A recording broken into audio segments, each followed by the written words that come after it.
तो अभी हम शुरू करते हैं पॉलिटी का सेक्शन। ठीक है, जो पॉलिटी से संवैधानिक विकास कहाँ से शुरू होता है और कहाँ तक जाता है, कैसे कैसे प्रोसेस हुआ है, उस चीज़ को हम देखेंगे। ठीक है, और क्वेश्चन के थ्रू देखेंगे, जिससे क्या हो कि चीज़ें अच्छे से रिवाइज हो जाएं साथ साथ। तो सबसे पहला हम पॉलिटी सेक्शन 1 पार्ट 1 देखते हैं कि कैसे संवैधानिक विकास हुआ है।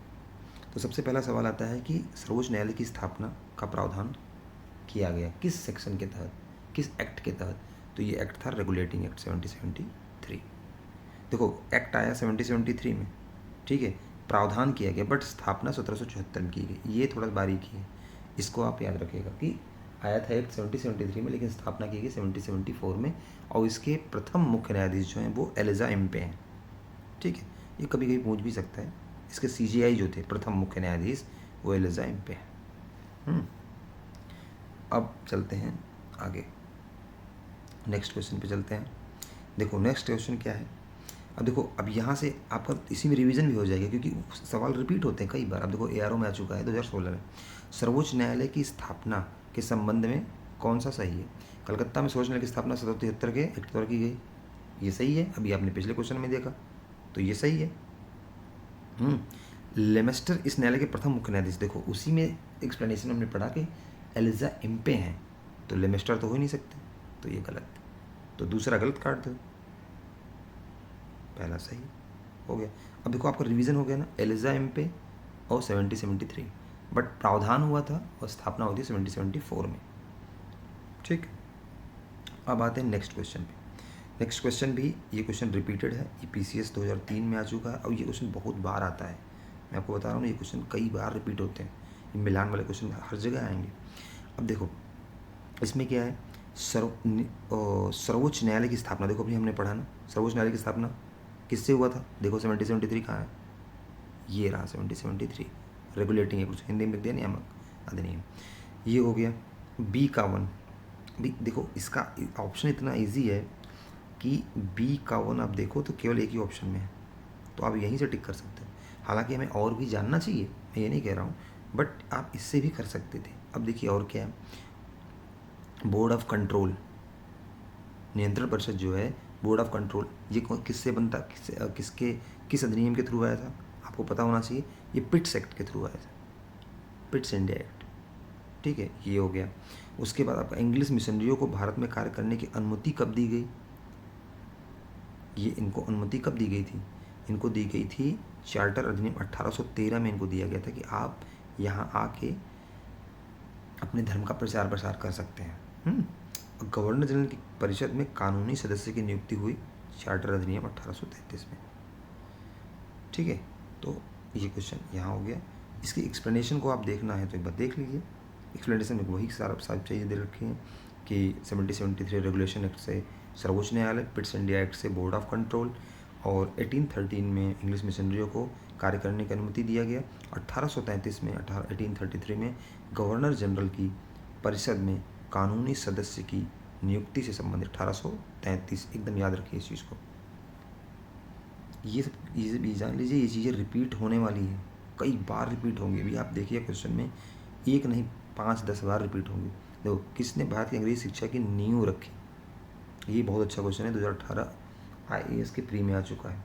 तो देखो ऐसा है, नॉर्मली हम लोग अंग्रेजी शिक्षा की नींव 1813 में, हम इतना जानते हैं कि 1813 में 1 लाख वो जो एक निश्चित धन देने की बात की गई थी कि इतना धन दिया जाएगा करने के लिए। आंग्ल प्राच्य विवाद भी उसी से रिलेटेड है। क्यों, क्योंकि इसमें हुआ था कि हम उसे जो यहाँ पे पढ़ाई जाए, जो यहाँ पे कॉलेज में या स्कूल में पढ़ाया, इस एजुकेशन दी जाए, वो आंग्ल प्राच्य विवाद का मतलब कि इंग्लिश लैंग्वेज में दिया जाए या यहाँ की लैंग्वेज में दिया जाए, जो भारत की लैंग्वेज है, स्थानीय लैंग्वेज में दिया जाए, हिंदी में या जो भी यहाँ की लैंग्वेज है। तो ये भी कहीं ना कहीं अंग्रेजी शिक्षा की नींव से रिलेटेड हो गया। 1813 भी शिक्षा को धन देने से था, तो ये भी रिलेटेड हो गया। अब जनरल कमेटी, ये बचा, ये भी शिक्षा से ही रिलेटेड है, आप जान लीजिए। General committee of public instruction, ये भी शिक्षा से ही रिलेटेड है, इसलिए तीनों ऑप्शन होगा। तो इसको आप ध्यान रखिएगा। अब आते हैं हम एक्सप्लेनेशन को, एक बार हम इसको देख लेते हैं जिससे क्या आपकी और क्लैरिटी हो जाएगी। देखो वही मैंने आपको जो बताया कि मीडियम को लेके जो इशू था, मीडियम को जो लेके इशू था वही बना था आंग्ल प्राच्य विवाद, और इसमें जीत हुई थी आंग्लों की, प्राच्यों की नहीं। प्राच्य लोग ये कहते थे कि यार यहाँ की भाषा में हो, क्योंकि यहाँ पे बहुत सारी चीज़ें मतलब काफ़ी अच्छी चीज़ें भी हैं और इससे हमें फ़ायदा भी मिलेगा यहाँ पे रूल करने में। लेकिन जो लॉर्ड मैकाले था ना, वो अंग्रेज़ी शिक्षा को, कुछ अंग्रेज़ी मीडियम को, भाषा को बहुत उच्च स्तर का मानता था, इसलिए उसने इसी को तरजीह दी और फाइनली इसी पे विलियम बेंटिक ने मुहर लगा दी। तो ये हुआ आंग्ल प्राच्य विवाद का क्या कहते हैं कि परिणाम, जिससे फिर हमारे यहाँ इंग्लिश मीडियम स्कूल खुले, कॉलेजेस में पढ़ाई उसी में की गई, ठीक है। और 1813 में क्या हुआ था, 1 लाख रुपए खर्च करने का प्रावधान किया गया था। तो ये भी उसी शिक्षा से रिलेटेड है। अच्छा, general committee of public instruction का गठन किया गया था 1823 में, जिसकी जिम्मेदारी शिक्षा के लिए 1 लाख रुपए देने की थी। इसमें 10 यूरोपीय सदस्य शामिल थे, जिसके अध्यक्ष लॉर्ड मैकाले थे।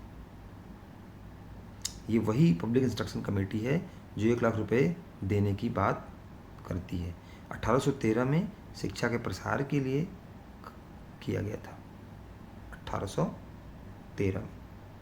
अच्छा देखो, 1813 में 2 चीज़ें हो रही हैं, एक तो इंग्लिश मिशनरियों की अनुमति मिल रही है और एक शिक्षा के प्रसार के लिए 1 लाख रुपए देने की बात हो रही है, ठीक है। अब आगे चलते हैं। किस अधिनियम के द्वारा ब्रिटिश संसद ने चाय और चीन के साथ व्यापार को छोड़कर ईस्ट इंडिया कंपनी के भारत के साथ व्यापारिक एकाधिकार को समाप्त कर दिया गया? ये देख लेना, 1813 वाला जो है ना का चार्टर जो है, इसने ईस्ट इंडिया कंपनी के साथ भारत के एकाधिकार, व्यापार के एकाधिकार को समाप्त कर दिया था, एक्सेप्ट चाय और चीन के साथ व्यापार। चाय को ऐसे याद रखना, चाय और चीनी, ठीक है, कि चाय और चीनी को छोड़ के सारा व्यापारिक एकाधिकार समाप्त हो गया। कब? 1813 में। और 1833 में ये भी समाप्त हो गया। 1833 में पूर्णतः समाप्त, समस्त व्यापारिक जो उसके एकाधिकार थे समाप्त कर दिए गए, और वो बाद में केवल कंपनी एक राजनीतिक इकाई के रूप में कार्य करने लगी, ठीक है। अब देख लेते हैं, इसके एक्सप्लेनेशन को भी देख सकते हैं। देखो, 1813 के चार्टर में ब्रिटिश संसद ने चाय और चीन के साथ व्यापार को छोड़कर ईस्ट कंपनी के भारत के साथ व्यापारिक अधिकार को समाप्त कर दिया, जबकि 1833 के चार्टर अधिनियम द्वारा कंपनी के समस्त व्यापारिक कार्य समाप्त कर दिए गए। भविष्य में कंपनी को केवल राजनीतिक, ध्यान देना, अब ये केवल राजनीतिक इकाई रह गई है। तो 1813 में क्या किया? 1813 में चाय और चीनी, तो चीन के साथ, चीनी से चीन के साथ, क्योंकि चाय चीनी कॉम्बिनेशन बनता है, याद करने का तरीका है। तो चाय और चीन के साथ व्यापार को छोड़ के सभी एकाधिकार जो थे व्यापारिक ब्रिटिश EIC के पास, ईस्ट इंडिया कंपनी को, उसको समाप्त कर दिया गया। 1833 में कंपनी के समस्त व्यापारिक कार्य समाप्त कर दिए गए और भविष्य में कंपनी को केवल राजनीतिक कार्य ही करने थे। अब ये क्लियर हो गया। अब आगे बढ़ते हैं नेक्स्ट क्वेश्चन पे, ठीक है। ये आप देखिए, ये इन्हीं से ना कम से कम 1-2 क्वेश्चन कहीं ना कहीं आएगा ही आएगा आपको। अब ये देखिए, चार्टर एक्ट 1830 बहुत इंपॉर्टेंट, ये जितने भी चार्टर थे 1813, 1833, ये सब बहुत इंपॉर्टेंट है। अब देखो क्या कहता है, इसने बाद में ईस्ट इंडिया कंपनी के व्यापारी के एकाधिपत्य को चाय का व्यापार चीन के साथ व्यापार को छोड़कर समाप्त कर दिया। अभी हमने पिछले क्वेश्चन में ही देखा था, तो ये सही है। इसने कंपनी द्वारा अधिकार में लिए गए भारतीय राज्यों क्षेत्रों पर ब्रिटिश राज क्राउन की संप्रभुता को सुदृढ़ कर दिया। इसने कंपनी द्वारा अधिकार में लिए गए भारतीय राज्य क्षेत्रों पर ब्रिटिश क्राउन की संप्रभुता को सुदृढ़ कर दिया गया। तो निश्चित रूप से ये किया गया था, भारतीय राज्य क्षेत्रों को संप्रभुता को सुदृढ़ कर दिया गया। क्यों? क्योंकि इसने अब जो एकाधिकार वाला मामला था उसको कम कर दिया गया, तो अब वो ब्रिटिश क्राउन के भीतर धीरे धीरे वो आ रहे हैं। भारत का राजस्व ब्रिटिश संसद के नियंत्रण में आ गया था। बताते हैं कि जो भारत का राजस्व है, एक मिनट, जो भारत का राजस्व है वो पूरी तरीके से ब्रिटिश के नियंत्रण में नहीं आया है इस समय। वो 1858 के जब एक्ट आता है ना, तब वो पूरा का पूरा जो राजस्व है वो ब्रिटिश संसद, जब 1857 की क्रांति होती है, जब 1857 की क्रांति होती है उस समय ये हो पाता है। अब 1813 में नहीं हो पाया है, इसलिए ये गलत है। तो आपका 1 और 2 सही होगा। ठीक है, तो अभी इस टॉपिक पे ये लगभग हो गया। इसकी एक्सप्लेनेशन आपको देखनी है तो आप देख सकते हैं। तो ये तो रिपीटेड है, लेकिन और एक क्वेश्चन और हुआ है, एक मिनट, एक क्वेश्चन बचा हुआ है अभी, सॉरी, हम लोग आगे नहीं बढ़ सकते, क्वेश्चन सारे निपटाने हैं। क्या है, किस अधिनियम भारतवासियों को अपने देश के प्रशासन में कुछ हिस्सा लेना संभव बनाया? कुछ हिस्सा लेना, ये ऐसा 1833 के चार्टर के थ्रू हुआ था, याद रखना, कुछ हिस्सा लेना। क्योंकि इसमें ये कह दिया गया था, 1833 में कह दिया गया था, किसी भी भारतीय अथवा क्राउन की देशज प्रजा को धर्म, जन्म स्थान, वंशानुक्रम, वर्ण या इनमें से किसी एक कंपनी के अधीन पद अथवा सेवा के योग्य नहीं माना जाएगा। मतलब ये है कि जैसे कि पहले क्या होता था, 1833 के पहले क्या होता था कि जो कंपनी में जो पद होते थे ना, उसमें सिलेक्शन का जो प्रोसेस होता था उसमें अंग्रेज़ों को वरीयता दी थी, हालांकि बाद में भी दी जाती थी, लेकिन कानून में ये आ गया था कि अगर देशज प्रजा है, जो भारतीय प्रजा है, उसको भी अब इसमें अधीन पद देने में धर्म, जन्म स्थान, वर्ण, ये सब चीज़ें नहीं देखी जाएंगी। तो ये कहीं ना कहीं प्रशासन में जो हिस्सेदारी थी इससे बढ़ी थी और लेना संभव हुआ था। तो आप इसको याद रखें। ये टॉपिक हो गया पूरा। अब अभी है कि ब्रिटिश ताज, अभी तक देखो EIC की बात चल रही थी, अब 1858 के बाद क्या होता है, अब वो हमें देखना है। 1858 के बाद चीज़ें कैसे बदलती हैं और 1947 तक कैसे जाती हैं, वो क्वेश्चन के थ्रू हम देखेंगे। अब देखते हैं इसमें पहला क्वेश्चन क्या है। आप इसे करते जाएंगे ना, आपको तैयार होता जाएगा। एक दो बार आपने वीडियो देख लिया, आपको पूरी चीज़ें याद हो जाएंगी। किस अधिनियम के अंतर्गत भारतीय विधान परिषद को बजट पर बहस करने की शक्ति प्राप्त हुई? ये है 1892, इसको आप याद रखिए। बजट पर बहस करने की शक्ति जो प्राप्त होती है वो 1892 के द्वारा मिलती है। ठीक है, तो इसमें ये चीज़ याद करने की, इसमें कुछ वो नहीं है, इसको आप याद कर लीजिए कि 1892 के तहत इसमें बहस करने की शक्ति दी गई। हाँ, लेकिन ये चीज़ आप याद रखना कि इसमें मताधिकार, बहस तो है लेकिन मत नहीं मिला है, अभी तक मत नहीं मिला है, आप वोट नहीं दे सकते हैं। आप वोट नहीं दे सकते हैं। तो 1892 में क्या है कि आप परिषद बजट पर बहस करने की शक्ति प्राप्त, इसका मतलब आप क्वेश्चन पूछ सकते हैं, बहस कर सकते हैं, लेकिन आपको मताधिकार नहीं है, वोटिंग राइट अभी तक नहीं मिला है 1892। हाँ, एक चीज़ ये भी है, प्रश्न पूछ सकते हैं लेकिन पूरक प्रश्न नहीं पूछ सकते, ध्यान रखना। कॉम्प्लीमेंट्री क्वेश्चन आप देखो इसमें दिया भी है, परंतु पूरक प्रश्न पूछने का अधिकार नहीं था। ठीक है, चलते हैं अपने नेक्स्ट क्वेश्चन पे। तो 1892 इम्पॉर्टेंट है कि ये मताधिकार भी देता है, और नहीं सॉरी, आपको पूछने का अधिकार देता है, लेकिन पूरा प्रश्न नहीं पूछेंगे, आपको बहस की शक्ति देता है, लेकिन मताधिकार नहीं देता है। अच्छा, आप देखते हैं कि बिहार में ब्रिटिश भारत में सांप्रदायिक प्रतिनिधित्व की व्यवस्था किस अधिनियम द्वारा की गई? सांप्रदायिक प्रतिनिधित्व क्या है ये सेपरेट इलेक्टोरेट की बात कर रहा है, कम्युनल अवार्ड जिसको बोलते हैं, 1909, इसी के तहत जिसको पार्लियामेंट्री रिफॉर्म बोला जाता है, वही ये क्वेश्चन है। देखो पार्लियामेंट्री सुधार दिखा है ना। इसने क्या किया था, पार्लियामेंट्री रिफॉर्म जब आया 1909 में, इसने दे दिया कि जो मुस्लिम कम्युनिटी है उसको इसने सेपरेट इलेक्टोरेट दे दिया कि आपके नेता को केवल मुसलमानों द्वारा ही चुना जाएगा। और यही कहीं ना कहीं भारत के विभाजन का सबसे बड़ा कारण था। यही आप जब डिटेल में पढ़ेंगे मेंस में तो आपको ये चीज़ें वहाँ मिलेंगी कि यही एक बहुत बड़ा कारण था, क्योंकि यहीं से मुसलमान और हिंदू वाला हिसाब किताब बढ़ने लगा कि चूँकि मुसलमान को ही वोट दे सकता है, तो अब जो मुस्लिम रिप्रेजेंटेटिव हैं उन्होंने सोचा कि चलो मुसलमानों के लिए सोचा जाए, वो भड़काने लगे, वो हेट स्पीच हुई और धीरे धीरे चीज़ें बढ़ती गई और परिणाम आप जानते ही हैं। तो ये आपने समझ गया, सांप्रदायिक प्रतिनिधित्व की व्यवस्था 1909 में की गई। देखो यहाँ पे दे रखा है, सर्वप्रथम सांप्रदायिक प्रतिनिधित्व की व्यवस्था की गई, इसके अंतर्गत मुसलमानों के लिए, देखो यहाँ पे दे रखा है ना, जिसके अंदर मुसलमानों के लिए पृथक निर्वाचन मंडल, जो मैंने आपको बोला था अभी, वही ये सेपरेट इलेक्टोरेट सिस्टम 1909, भारत परिषद अधिनियम इसको बोलते हैं, मार्ले मिंटो सुधार भी बोलते हैं। देखो मार्ले मिंटो क्या है, मार्ले सचिव थे, गृह सचिव, भारत के सचिव, और मिंटो थे यहाँ के वायसराय।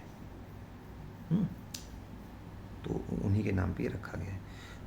अब आता है एक नेक्स्ट क्वेश्चन, एक अधिनियम द्वारा भारत में संघीय न्यायालय की स्थापना की गई।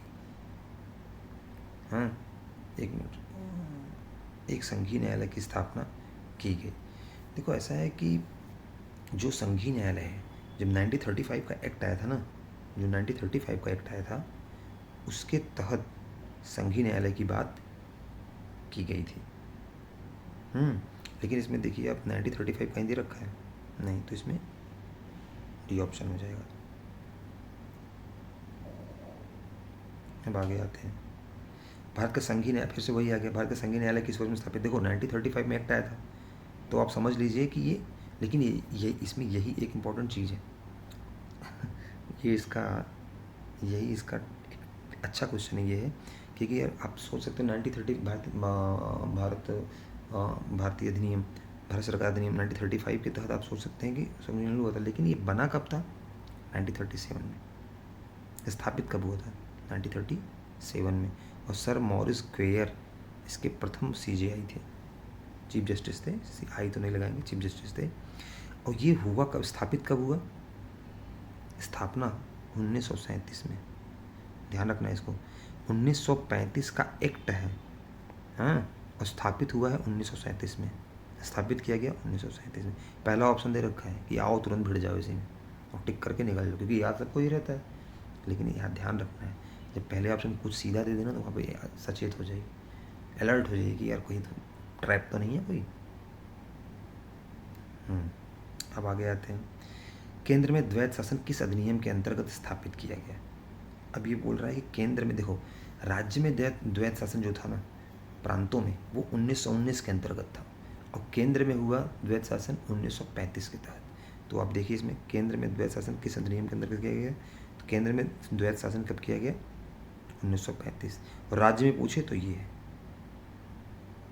ठीक है, राज्यों में द्वैत शासन लगाया गया था 1919 और केंद्र में 1935। एक बार एक्सप्लेनेशन को भी देख लेंगे तो थोड़ा सा और तो आपको क्लैरिटी मिल जाएगी।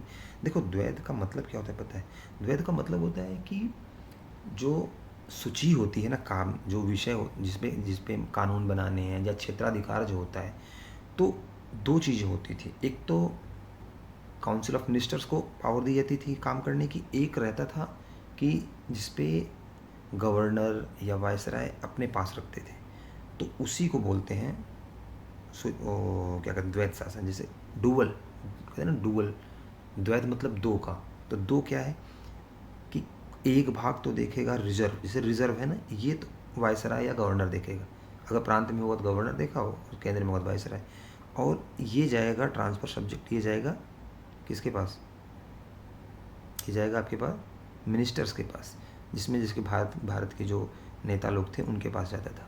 तो ये लोग क्या करते थे कि इसमें ऐसे सब्जेक्ट दे देते थे जिसमें कि क्या कहते हैं कि जिम्मेदारी वाले ज़्यादा हैं लेकिन पावर नहीं है, और जो पावर और पैसा जहाँ से धन आने की और पावर चीज़ों की है वो ये रखते थे अपने पास। तो प्रांतों में कब किया गया द्वैत शासन, 1919 में, केंद्र में 1935 में। ये याद रखना आपको, ये क्वेश्चन कई बार पूछा गया है कि बहुत इंपॉर्टेंट है, ठीक है।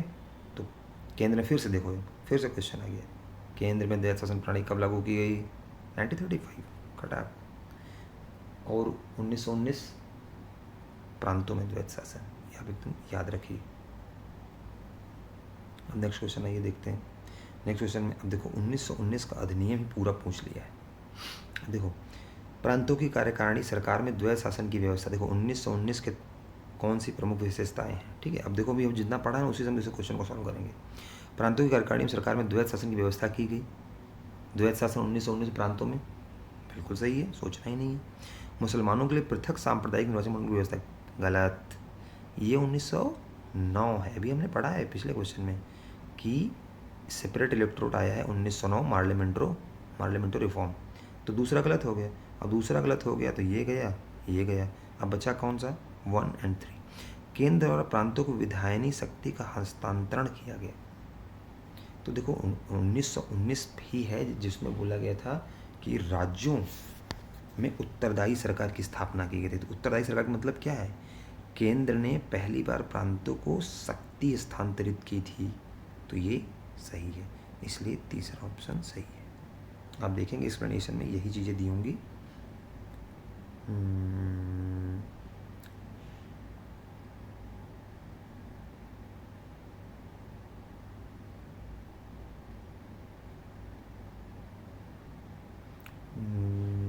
इसमें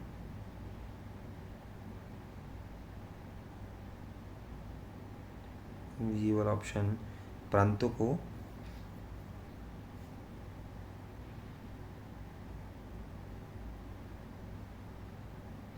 ये यहाँ पे देखो, यहाँ पे दे रखा है ना, केंद्र और प्रांतों के मध्य शक्तियों का बंटवारा संघीय प्रांतीय विषयों के रूप में किया गया। यही है, दे दिया गया हमको पावर की, आप बनाइए। आप बना सकते हैं विधि उसमें,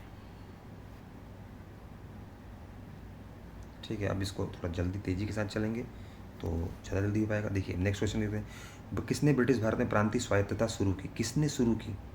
प्रांतीय स्वायत्तता कब शुरू हुआ? अभी हमने देखा है 1919 में। क्या किया? जो विषय थे उसे संघ और प्रांत के रूप में बांट दिया गया, ठीक है। ये वही है 8 का डी। जो चीज़ें देखो आप जी एक बार दो बार कर लेंगे ना तो आपको एकदम टिप पे आ जाएगा आपके, ठीक है। अब आते हैं आगे।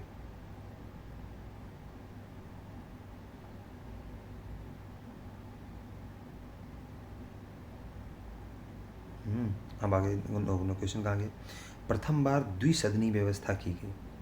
भारतीय विधान पालिका प्रथम बार द्विसदनी व्यवस्था। देखो द्विसदन का मतलब क्या होता है? बाइकैमरलिज्म जिसको बोलते हैं, बाइकैमरलिज्म। द्विसदन का मतलब जैसे कि राज्यसभा लोकसभा, ये एक सदन, ये एक सदन। ऐसे ही राज्यों में विधानसभा विधान परिषद, तो ये एक सदन। ये तो ऐसी द्विसदन किसके तहत की गई? ये 1919 के भारत सरकार अधिनियम के द्वारा की गई थी, ये जानना। देखो 1919 का मैं आपको एक चीज़ याद करा दूं कि 1919 के तहत दो चीज़ें हुई हैं। द्वैत शासन प्रांतों में लागू हुआ है और केंद्र में द्विसदन बनाया गया है। ये एकदम याद रखो, दो चीज़ें बहुत ही इंपॉर्टेंट हुई हैं।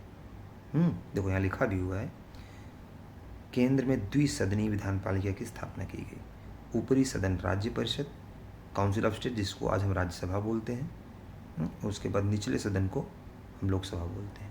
तो ये याद रखना 1919 में क्या क्या हुआ? प्रांतों में द्वैत शासन और केंद्र में द्विसदन। इसको आप याद रख सकते हैं, ठीक है। अब आगे ये केंद्र में कौन सा एक द्विसदनी विधायी कहलाया? अभी हमने पढ़ा 1919, तो इसको रिवीजन करने की जरूरत है, जाने दीजिए। 1919 के मॉन्टेग्यू चेम्सफोर्ड। देखो इस समय क्या है कि जो सचिव है ना, मॉन्टेग्यू और चेम्सफोर्ड वो है वायसराय, तो इन्हीं के नाम पे ये एक्ट आया है। 21 वर्ष से अधिक आयु की सभी महिलाओं के लिए मताधिकार की संस्तुति की गई। और दूसरा क्वेश्चन ऑप्शन क्या है? 1935 के गवर्नमेंट ऑफ इंडिया एक्ट में विधानमंडल में महिलाओं के लिए आरक्षित स्थानों का प्रावधान किया गया। तो आप समझ सकते हैं कि ऐसा ये वाला क्वेश्चन जो है 1935 के गवर्नमेंट ऑफ इंडिया एक्ट में विधानमंडल में महिलाओं के लिए आरक्षित स्थानों का प्रावधान किया गया और एक संस्तुति की गई।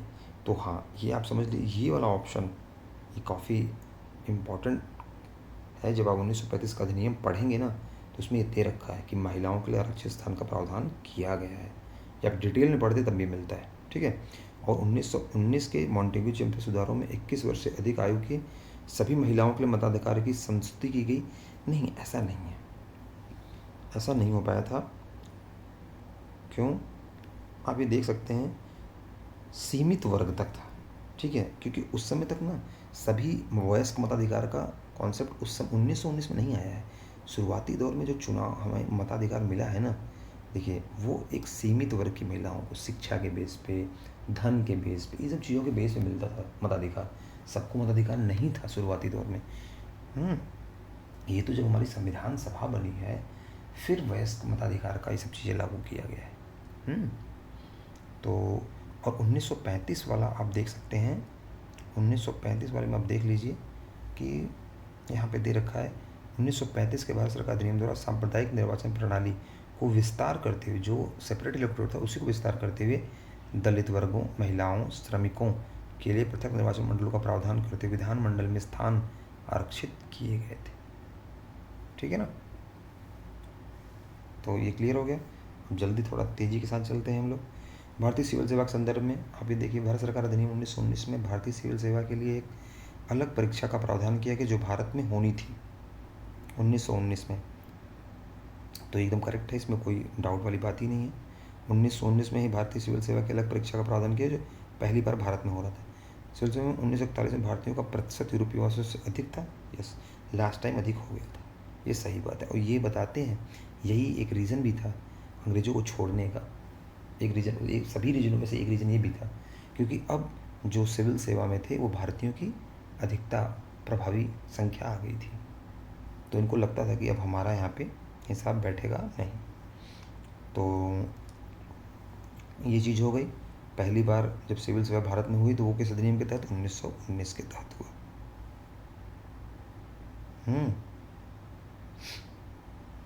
अब आगे चलते हैं। और अधिकता थी 1941 में, यस बिल्कुल अधिकता थी, एक रीज़न माना जाता है। निर्वाचन, कौन से निर्वाचन भारत शासन अधिनियम 1900 के तहत के हुआ? कौन सा निर्वाचन, केंद्रीय विधानसभा के निम्नलिखित में से कौन सा निर्वाचन भारत शासन अधिनियम 1919 के तहत हुआ? 1926, देखो 1926 का तो हिसाब किताब नहीं बैठेगा। 1937, 1945 और 1900, लास्ट ऑप्शन क्या है? अच्छा, तीन ही ऑप्शन दे रखा है क्या? अच्छा, तो इसमें बताते हैं कि जो 1926 और 1945 था वो 1919 के तहत हुआ गया था। ये अच्छा क्वेश्चन है, इसको आप ध्यान रख लीजिए, बहुत इंपॉर्टेंट क्वेश्चन है। मतलब ये ट्रिकी है, फंसा सकता है आपको, इसलिए ए सी ऑप्शन है। अब अगला क्वेश्चन देखते हैं। भारत शासन अधिनियम 1919 के अंतर्गत भारतीय विधायिका का अंतिम निर्वाचन किस वर्ष में आयोजित किया गया था? क्या है भारत शासन अधिनियम 1900 के भारतीय विधायिका का अंतिम निर्वाचन? तो अभी हमने पढ़ा कि 1945 का जो निर्वाचन हुआ था वो 1919 के तहत हुआ था। तो अंतिम निर्वाचन 1945 में आयोजित किया गया था। भारतीय विधायिका का अंतिम निर्वाचन इसी में हुआ था। ठीक है। राष्ट्रपति के अध्यादेश निर्गत करने की शक्ति प्राप्त है, ये बहुत अच्छा क्वेश्चन है कि ये शक्ति कहाँ से मिलती है। जो हमारे में आज अध्यादेश है आर्टिकल 124 जिसको हम बोलते हैं, ये शक्ति आर्टिकल 123, सॉरी आर्टिकल 124 नहीं, आर्टिकल 124 तो सुप्रीम कोर्ट हो जाता है। आर्टिकल 123 के तहत जो हमें अध्यादेश करने की शक्ति हमारे राष्ट्रपति को मिली है वो कहाँ से आई है? वो आई है भारत सरकार अधिनियम 1935 से। अच्छा, ये भी समझ लीजिए कि 1935 में भी कहाँ से आई है, तो ये 1861 में एक एक्ट आया था, वो वहाँ से लेके भारत परिषद अधिनियम, भारत परिषद अधिनियम से।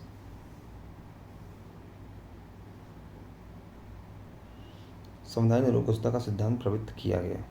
क्या कह रहे हैं इसमें? संवैधानिक निरंकुशता का प्रावधान, संवैधानिक निरंकुशता का सिद्धांत प्रवृत्त किया गया। देखो इसमें क्या हुआ ना, जो 1935 का अधिनियम आया,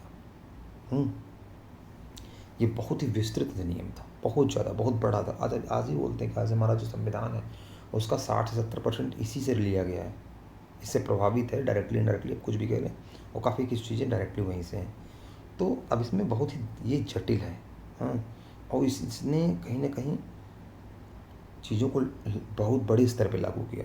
तो ये जो संवैधानिक निरंकुशता का सिद्धांत है ये यहीं से लिया गया है। ये ऐसे रिपीटेड क्वेश्चन तो आएगा नहीं, लेकिन आप ध्यान रख लीजिए 1935।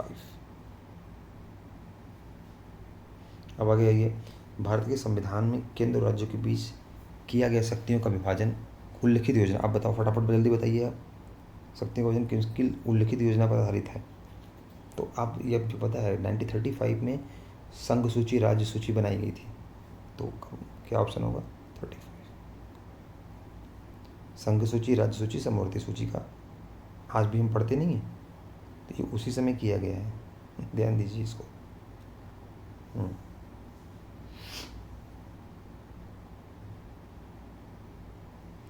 अब आते हैं, हम देखते हैं इसमें एक भारत सरकार अधिनियम 1935 की मुख्य विशेषताओं में से नहीं थी, कह रहा है कि नहीं होगा। अखिल भारतीय महासंघ का प्रावधान था, तो ये नहीं कह रहा है, देखना, तो ये गलत हो जाएगा। अवशिष्ट विषय प्रांतीय विधायकों को नहीं, प्रांतीय विधायकों को नहीं दिए गए थे, ये दिया गया था गवर्नर जनरल को। ये एक बार यूपीएससी में क्वेश्चन भी आ चुका है, गवर्नर जनरल को दिया गया था ये जो पावर दी गई थी, जो अवशिष्ट शक्ति थी वो गवर्नर जनरल को दी गई थी, इसलिए ऑप्शन सही होगा। प्रांतीय स्वायत्तक सूत्र प्रांत का संकेत तक सही है। प्रांतीय स्तर पर द्वैत शासन प्रणाली को समाप्त कर केंद्र में लाओगे, हाँ द्वैत शासन लागू हो गया था भारत सरकार अधिनियम के तहत, ठीक है। अब आगे बढ़ते हैं। एक संघीय व्यवस्था और केंद्र में द्वैत शासन भारत में लागू किया। देखो, एक संघीय व्यवस्था और केंद्र में, राज्य में द्वैत शासन कब लागू हुआ? 1919 में, याद रखिए।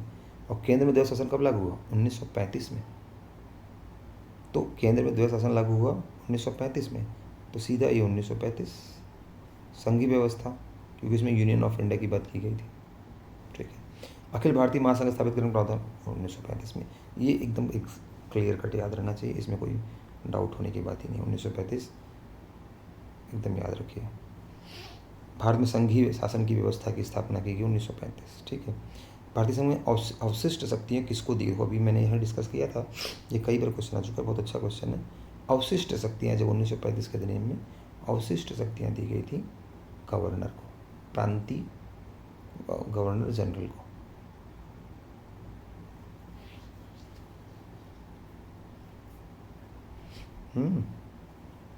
गवर्नर जनरल को दी गई थी।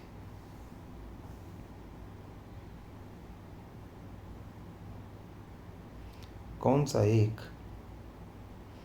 एक भारत शासन अधिनियम 1935 में स्वीकार किया हुआ महत्वपूर्ण और स्थायी अवयव नहीं है? कह रहा नहीं है।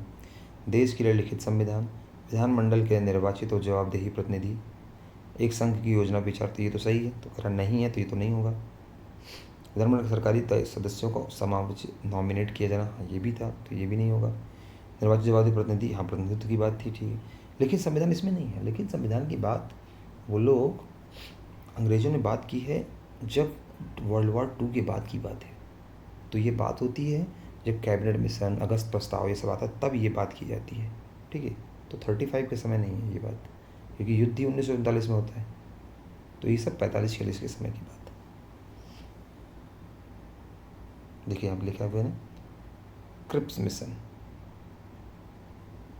मिशन आया था ना भारत को सहमति लेने के लिए कि आप लोग युद्ध में साथ दीजिए, तो ये तब की बात, संविधान की बात इधर नहीं की गई है।